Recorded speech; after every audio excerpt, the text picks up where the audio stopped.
Magandang umaga mga estudyante, mga guro, mga administrador ng ating paaralan, mga empleyado, at of course, Board of Trustees, pangunguna ng ating Pangulo, Dr. Danilo Biayak. Naka-YouTube po tayo.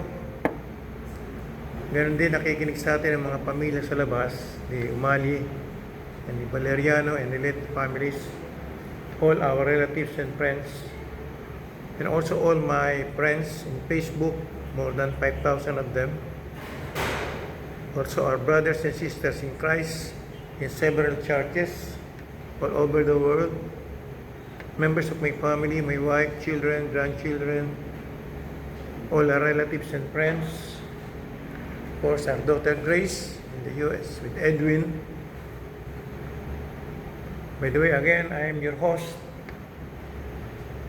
evangelist, Professor Dr. Romeo Umali. Okay. So, sa panimula ng ating morning devotion, tayo po ay nalangin. In the name of the Father, and of the Son, and of the Holy Spirit. Amen. And the Aspen Insurer is the one that provides that protection, the main insurance company. And as for the beneficiary, it is the one that basically the one that is dictated by the primary insurer to be receiving the claims or the proceeds, just in case that for the indemnity rather of the insurer. Okay, let us pray. Dear God, here we are again at the start of a busy week. It would be easy for us to become overwhelmed at the thought of the mountain of tasks that await us. Help us instead, Lord, to see the opportunities before us, to be thankful that you have given us work to do and the ability to do it. Thank you for the people we will serve and for those who will serve us. Bless our community, our city, keep them safe, and create bands of fellowship between neighbors that enhance peace in this world. Bless us too, as we go out as a Christian, to witness about our wonderful Savior by our lives and words. In Jesus' name we pray. Amen. Gaya ng nabanggit ko kanina, ito po ay morning devotion na ginagawa natin tuwing Lunes, At ang pinaka-title po ng ating meditation ngayong umaga, ito po ay kukunin ko sa Portals of Prayer. Ang title po nito ay All She Had. All She Had. At babasahin ko muna po ang Ebanghelyo ayon kay San Marcos, Kabanatang 12, simula po sa 41 hanggang 44.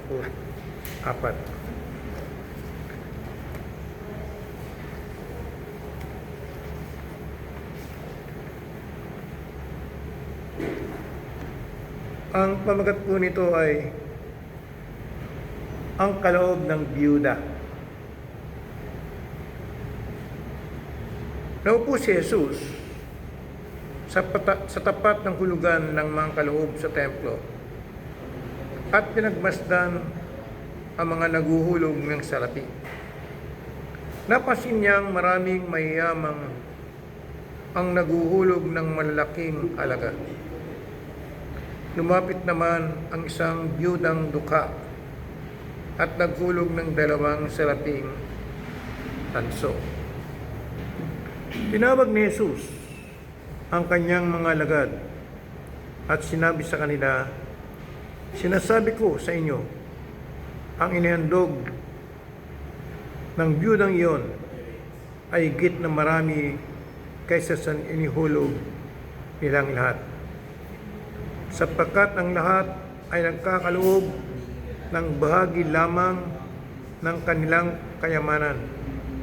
Ngunit ang binigay ng babaeng iyon, bagamat siya'y duka, ay ang buo niyang ikinabubuhay. Ulitin ko lang yun, ha? Sapagkat ang lahat ay nagkakaloob ng bahagi lamang ng kanilang kayamanan. Ngunit ang ibinigay ng babaeng iyon, bagamat siya'y duka, ay ang buo niyang ikinabubuhay. Yan po ang ating mga talata sa Ebanghelyo ayon kay San Marcos, Kabanatang 12, simula po sa 41 hanggang 44 na talata. Napamagat po ang kaloob ng Byuda. Ganoon din po ay babasahin ko ang awit 29.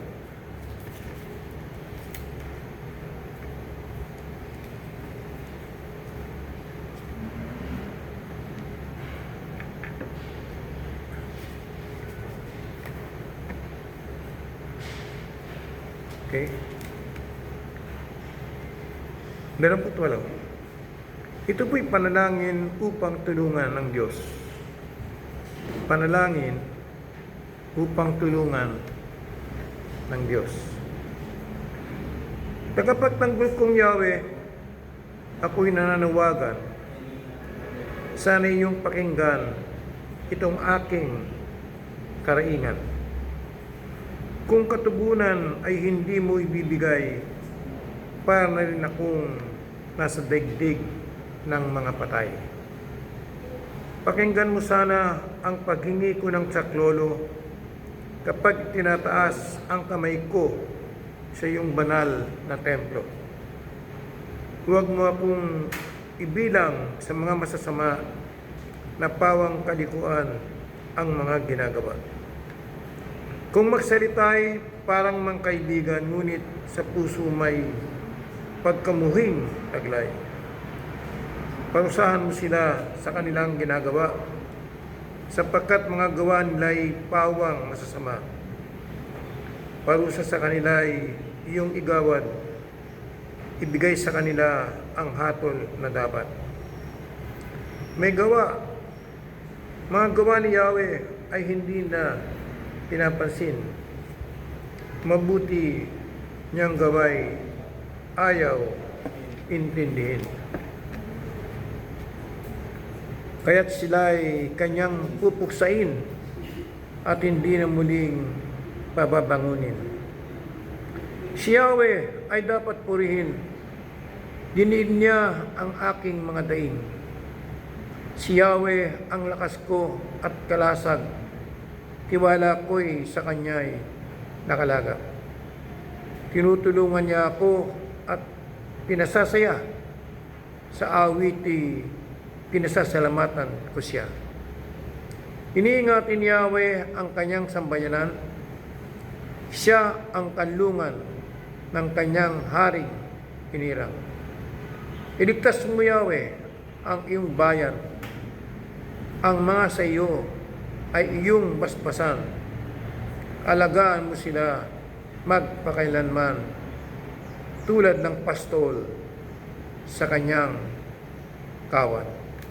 Yan po ang mga talata sa awit 28 na ang pamag po ay panalangin upang tulungan ng Diyos. Babalikan ko po yung aking binasa kanina, yung pong babaeng balo. Okay? At ang pamagat nga po ng ating meditation, maikling meditation, all she had. At nabasa nga kanina sa Marcos 12:44, For they all contributed out of their abundance. Ulitin ko For they all contributed out of their abundance. But she out of her poverty. But she out of poverty has put in everything she had. All she had to live on. Ulitin ko. But she out of her poverty has put in everything she had, all she had to live on. Of course, ang istorya nito ay alam din natin. Siguro madalas na nating naririnig ito. So tingnan po natin anong mensahe ng ating Panginoon para sa atin sa umagang ito.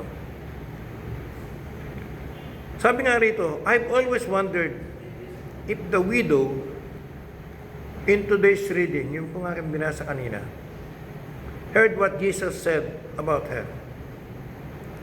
Did she overhear His teaching in the temple?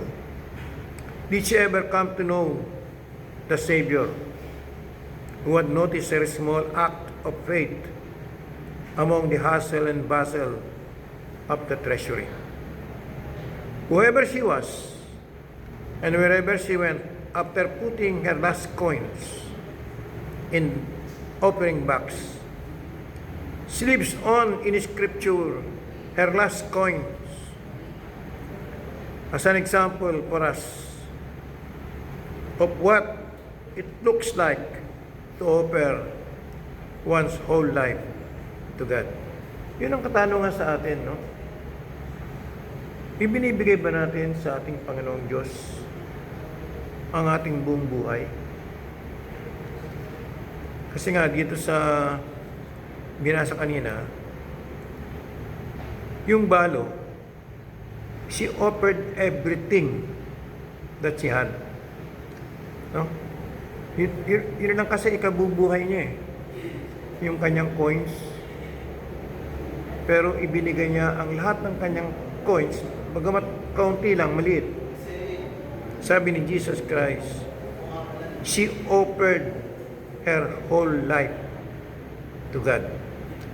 Sana ganun tayo, no? We're told she offered all she had to live on.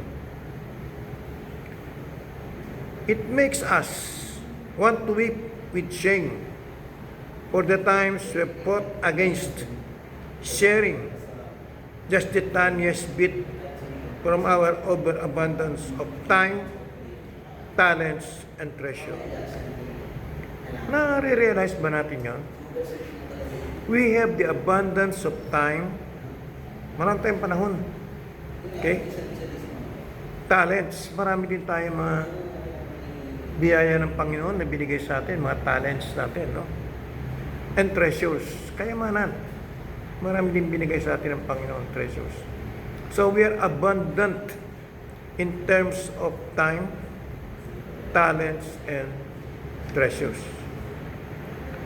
Pero dito sa ating istorya ngayon, na ang title nga ay All She Had, we're amazed at God's insistence on still loving us.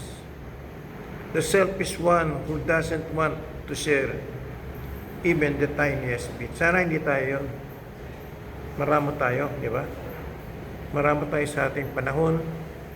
Maramo tayo sa ating mga biyaya na binibigyan ng Diyos sa atin. Maramo tayo sa ating kayamanan o mga pagpapala na binibigay ng Diyos sa atin. So much that He gave all she had, His only Son, Jesus Christ. Natapos na ang ating pag-aalala sa suffering, death, and resurrection of our Lord Jesus Christ. Sana nga, ng mga nakaraang araw, tayo po sana ay nagsimba o kahit na tayo nasa bahay, iniralan natin ang paghihirap, ang kamatayan, at kahapon ang muling pagkabuhay ng ating Panginoong Diyos. sapagkat ibinigay ni Jesus ang lahat sa atin. He gave all He had. He died on the cross for all of us to save us all from all our sins, upang iligtas tayong lahat sa ating mga kasalanan. Yan ang mensahe ng Kwaresma. Christ died on the cross to save us all from all our sins. All she had, that's what Jesus gave. All He had. Jesus willingly offered up Himself to death on the cross for us, so that we might live. Ayun, yun ang mahalaga. We are now given a new life because of Christ's death on the cross. Giving all we have in grateful response. Sana nga, yun ang ating maibigay sa ating Panginoon out of our grateful response. Kahapon nga, we celebrated the victory of our Lord Jesus Christ from death, sin, and the devil by His resurrection. And it means, binigyan tayo ng bagong buhay ng ating Panginoong Hesus.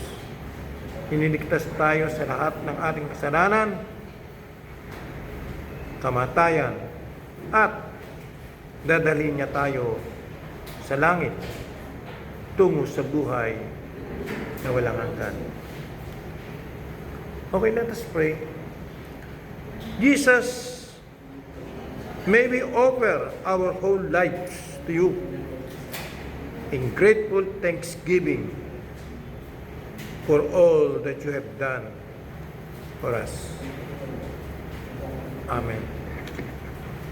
Okay, let's all join in the Lord's Prayer. Our Father, who art in heaven, hallowed be thy name. Thy kingdom come. Thy will be done on earth as it is in heaven. Give us this day our daily bread, and forgive us our trespasses, as we forgive those who trespass against us. And lead us not into temptation, but deliver us from evil. For thine is the kingdom, and the power, and the glory, forever and ever. Amen. So para sa lahat ng mga nakinig, mga estudyante, mga guro, mga empleyado, lahat ng nasa labas, mga kapamilya, receive the blessing of the Lord. The Lord bless you and keep you. The Lord make His face shine on you and be gracious to you. The Lord look upon you with favor and give you peace. Maraming salamat sa lahat sa inyong pakikinig. Of course, ang Holy Spirit will be the one to do works in your heart, no? By listening to His Word, we receive His Word, the Holy Spirit works in our hearts to make us faith, strengthen our faith, and of course, receive